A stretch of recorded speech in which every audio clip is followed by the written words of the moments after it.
सभी साथियों को राम राम नमस्कार। उम्मीद करता हूं आप सभी बहुत ही बढ़िया होंगे। इस वीडियो में हम बात करने वाले हैं आरपीएफ कांस्टेबल एनएसआई की भर्ती के बारे में। और इस वीडियो में मैं आप सभी को बताने वाला हूं आपकी लास्ट ईयर की कट ऑफ के बारे में कि कितनी इसकी कट ऑफ जाती है, किस तरीके से इसकी कट ऑफ बनती है, साथ ही में रीजन वाइज जो आपकी कट ऑफ बनती है वो कैसे बनती है, और सबसे कम कट ऑफ कहां की जाती है या सबसे ज्यादा कट ऑफ कहां की जाती है।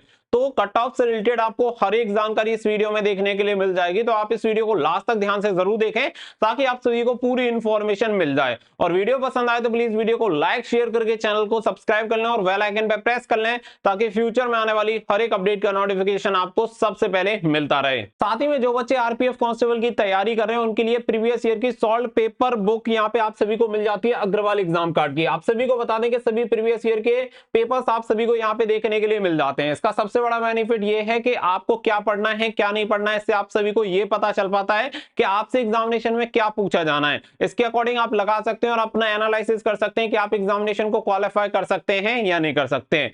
इनकेस अगर आप यहाँ पे लगा रहे हैं और अच्छा स्कोर नहीं कर पा रहे हैं तो आप अग्रवाल एग्जाम कार्ड की बुक से जब प्रैक्टिस यहाँ पे करेंगे तो डेफिनेटली आप अपने स्कोर को इंप्रूव कर सकते हैं और यहाँ पे सिलेक्शन ले सकते हैं। तो बेस्ट बुक आप सभी को यहाँ पे मिल जाएगी। तो आप सभी को यहाँ पे अगर इसकी मेन चीज की बात करें कि यहाँ पे बढ़िया चीज आपको बुक में क्या मिल जाएगी, तो यहाँ पे आरपीएफ कांस्टेबल की जो प्रीवियस ईयर का एग्जामिनेशन 2019 वाला हुआ था उसके 17 सेट आप सभी को कंप्लीट डिटेल सॉल्यूशन के साथ यहाँ पे मिल जाते हैं, वो भी हिंदी और इंग्लिश दोनों भाषाओं में। तो आप सभी देख सकते हैं पूरे सॉल्व पेपर आप सभी को मिल जाएंगे। इसके अलावा सबसे बढ़िया चीज अगर देखने के लिए मिलेगी तो ये मिलेगी कि जैसे कि यहाँ पे मान के चलिए किसी क्वेश्चन के 4 ऑप्शन होते हैं, तो 4 ऑप्शन में से जो सही ऑप्शन होगा उसके डिटेल सॉल्यूशन तो साथ ही में दिया हुआ है, साथ ही में जो आपके ऑप्शन हैं यानी कि जो 3 ऑप्शन गलत ऑप्शन है उसकी भी डिटेल में चीजें दी हुई है और डिटेल में उसके बारे में बताया गया है। तो ये पूरी चीजें आप सभी को इस बुक में देखने के लिए मिल जाएंगी। तो यहाँ पे जैसा कि आप सभी देख सकते हैं, तो इस तरीके से आपकी जो तैयारी है आरपीएफ कांस्टेबल की काफी बेहतरीन तरीके से हो जाती है। इसका लिंक आपको वीडियो के डिस्क्रिप्शन में दे दिया गया है, वहां से जाके आप बुक को ऑर्डर कर सकते हैं और अपनी तैयारी को बेहतर बना सकते हैं। अब यहाँ पे सबसे पहले देखेंगे तो यहाँ पे एसआई की कट ऑफ आप सभी को बता देते हैं। आप सभी को बता दें कि ये जो वैकेंसी निकाली गई थी 2018 में वैकेंसी निकाली गई थी, 4000 से अधिक पदों पर भर्ती हुई थी, जिसमें से अगर हम सब इंस्पेक्टर के पदों की यहाँ पे बात करें तो देखिए सब इंस्पेक्टर की जो आपकी कट ऑफ है वो यहाँ पे देख सकते हैं। सबसे पहले आप सभी को बता दें कि यहाँ पे आपकी जो कट ऑफ जाती है वो ग्रुप वाइज आपकी कट ऑफ जाती है, यानी कि जो आपकी वैकेंसीज होती हैं वो कैसे निकाली जाती हैं, रीजन वाइज आपकी वैकेंसीज निकाली जाती हैं। रीजन वाइज वैकेंसीज किस तरीके से होती हैं, क्या होता है, वो जब आपके ऑनलाइन एप्लीकेशन फॉर्म स्टार्ट होंगे तो आप सभी को डिटेल में बता दिया जाएगा।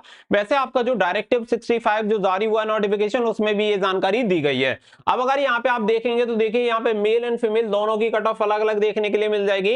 पहले आपकी यहाँ पे केवल 4 कैटेगरी होती थी, लेकिन इस बार की वैकेंसी में आपकी ईडब्ल्यूएस की कैटेगरी और शामिल हो जाएगी, यानी कि अब आपकी जो कट ऑफ बनेगी वो 5 कैटेगरी के लिए अलग अलग कट ऑफ बनेगी। अब यहाँ पे अगर आप देखें तो देखिए ए ग्रुप की जो आपकी कट ऑफ गई थी ओबीसी मेल कैंडिडेट के लिए 95.53, एससी के लिए 88.23, एसटी के लिए 85.59 और जनरल के लिए 94.59 यहाँ पे कट ऑफ गई थी आउट ऑफ 120, यानी 120 नंबर का आपका पेपर होता है, आप सभी को पता ही होगा। तो 120 नंबर में से इतनी आपकी कट ऑफ गई थी। वहीं पे अगर ओबीसी फीमेल की देखें तो 77.77, एससी की 74.36 और एसटी की गई थी 60.44 और साथ ही में जनरल की कट ऑफ गई थी 79.38। इसके अलावा अगर बी ग्रुप की देखें तो बी ग्रुप की आपकी कट ऑफ यहाँ पे देखने के लिए मिल जाएगी, जिसमें ओबीसी की 97.38, मेल कैंडिडेट की, एससी मेल की 90.06, साथ ही में 85.33 एसटी कैंडिडेट और जनरल कैटेगरी की गई थी 100.76 आपकी कट ऑफ गई थी।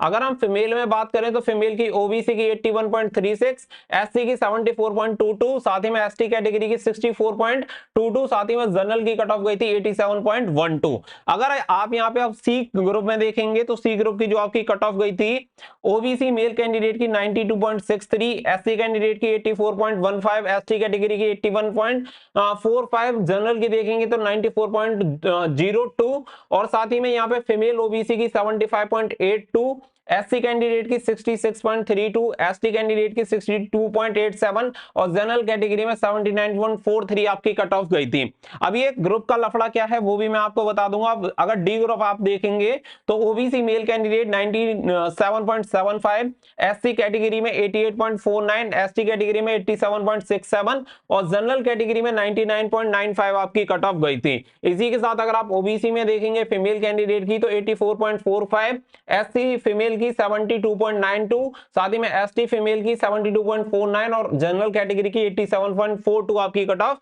गई थी। सबसे लास्ट आती है आपकी ई ग्रुप यानी कि ई रीजन की, तो 77.32 आपकी मेल ओबीसी की गई थी। साथ ही में एससी मेल की अगर बात करें तो 69.44 और एसटी कैटेगरी मेल कैंडिडेट में 62.62 और जनरल कैटेगरी में 74.22 आपकी कट ऑफ गई थी।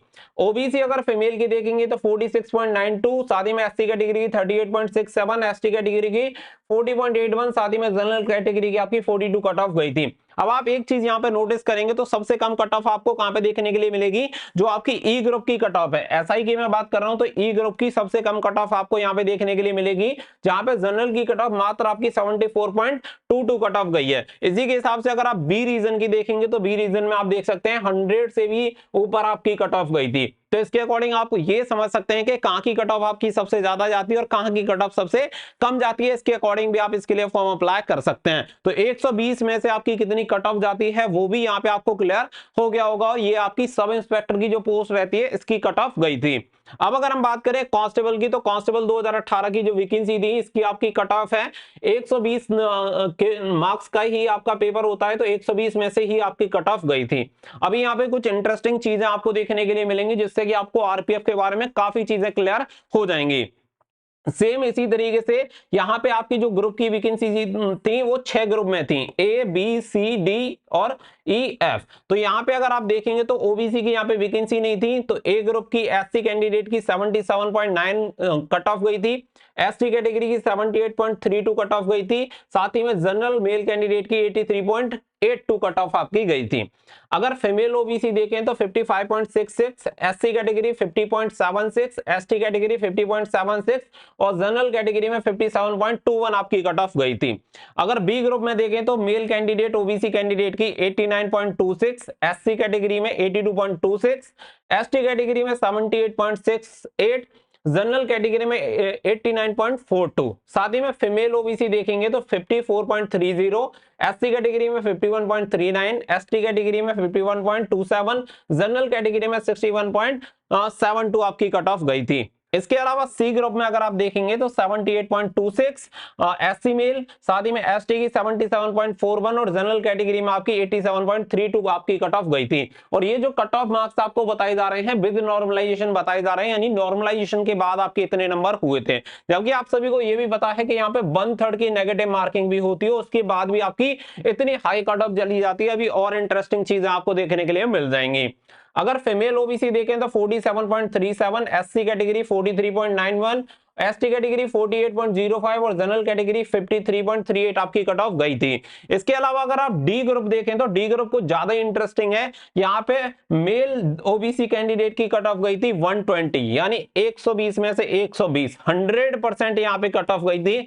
अब आप लगाइए कि 1/3 की नेगेटिव मार्किंग होने के बाद भी यहाँ पे 100% कट ऑफ चली गई थी बिकॉज ऑफ नॉर्मलाइजेशन। तो जिस बच्चे के ओबीसी कैटेगरी में 120 नंबर थे केवल उसी का सिलेक्शन हुआ था। अगर उसमें आप 119.99 अगर आपके नंबर हैं तब भी यहाँ पे सिलेक्शन नहीं हुआ था।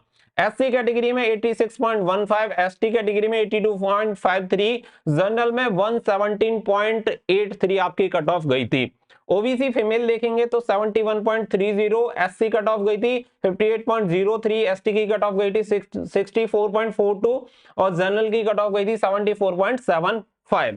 इसके अलावा ई ग्रुप में अगर आप देखेंगे तो OBC male candidate 61.33, SC candidate 62.05, ST candidate यहाँ पे 50.09 और साथ ही में जनरल कैंडिडेट की भी 50.09 आपकी कट ऑफ गई थी। तो ओबीसी में कट ऑफ हाई चली जाती है और इस बार तो डेफिनेटली आपकी ओबीसी की कट ऑफ हाई जाएगी। इसके अलावा अगर आप फीमेल देखें, फीमेल एससी कैटेगरी में 38.88, साथ ही में एसटी कैटेगरी 36.14 और जनरल कैटेगरी में 42.48 आपकी कट ऑफ गई थी। एफ ग्रुप में अगर आप देखेंगे तो फीमेल की वैकेंसी नहीं थी, जो कि आपकी आरपीएसएफ की यहाँ पे फोर्स होती है। आरपीएसएफ का मतलब होता है रेलवे प्रोटेक्शन स्पेशल जो फोर्स आपकी बनाई गई थी, ये उसकी कट ऑफ थी। तो एफ ग्रुप में केवल वही वाली फोर्स आती है और इसमें महिलाएं सम्मिलित नहीं थी, तो यहाँ पे आई थिंक आपकी खाली मेल की कट ऑफ गई थी। 89.10 गई थी ओबीसी कैंडिडेट की, एससी की 69.92, एसटी की गई थी 67.96 और जनरल मेल कैंडिडेट की गई थी 93.22 आपकी कट ऑफ गई थी। तो ये है पूरे कट ऑफ का हाल कांस्टेबल एंड एसआई की वैकेंसी का। तो पूरा मैंने आप सभी को मेल एंड फीमेल का बताया है, साथ ही में रीजन वाइज भी मैंने आप सभी को बताया है। रीजन वाइज कैसे अप्लाई करते हैं, क्या इसका प्रोसेस होता है, इसके लिए एक डिटेल में अलग से वीडियो बनाऊंगा, क्योंकि ये वीडियो हो जाएगी बहुत ज्यादा लंबी, जिसमें आपको क्लियर हो जाएगा कि भाई इसका क्या प्रोसेस रहता है। क्योंकि यहाँ पे कट ऑफ आप सभी देखेंगे तो काफी ज्यादा फ्लैक्चुएट करती है। अब यहाँ पे आप देखिए तो ओबीसी की कट ऑफ जो जा रही है वो 120 नंबर जा रही है, और इसी तरीके से अगर यहाँ पे हम देखें तो यहाँ पे केवल 61 जा रही है। तो ये इतना डिफरेंस कैसे आ जा रहा है वो भी आप सभी को समझ में आ जाएगा। तो यहाँ पे ग्रुप वाइज ही आपकी जाती है, इसका जो हेडक्वार्टर होता है जहां से आप पोस्टेड होते हैं उसी के अकॉर्डिंग आपकी जाती है। जैसे रेलवे में आपने देखा है जोन वाइज आपकी वैकेंसी जाती है, जो वैकेंसीज आती हैं उसी के अकॉर्डिंग आपकी कट ऑफ आती है। सेम इसी तरीके से यहाँ पे आपकी ग्रुप वाइज आपकी वैकेंसीज आती हैं और ग्रुप वाइज ही आपकी कट ऑफ बनती है। तो इसके अकॉर्डिंग आप सभी को फॉर्म अप्लाई करना होता है। तो ये सारी चीजें आप सभी को ध्यान में रख के चलनी है कि कहां से आपको फॉर्म अप्लाई करना है। एक छोटी सी मिस्टेक आप सभी को भटका सकती है और आपका सिलेक्शन रोक सकती है। मैं इसके बारे में पूरी डिटेल में इंफॉर्मेशन दूंगा, जब भी फॉर्म अप्लाई होना स्टार्ट होंगे तो सारी जानकारी आपको मिल जाएगी, उसके बाद ही आपको इसके लिए फॉर्म अप्लाई करना है। आई होप पूरी वीडियो में आप सभी को हर एक चीज क्लियर होगी। वीडियो पसंद आई हो तो वीडियो को लाइक शेयर करके चैनल को सब्सक्राइब कर लें और बेल आइकन पे जरूर प्रेस कर लें, ताकि फ्यूचर में आने वाली अपडेट के नोटिफिकेशन आपको सबसे पहले मिलते रहें। मिलेंगे नेक्स्ट वीडियो में। तो थैंक यू फॉर वॉचिंग। जय हिंद, जय भारत।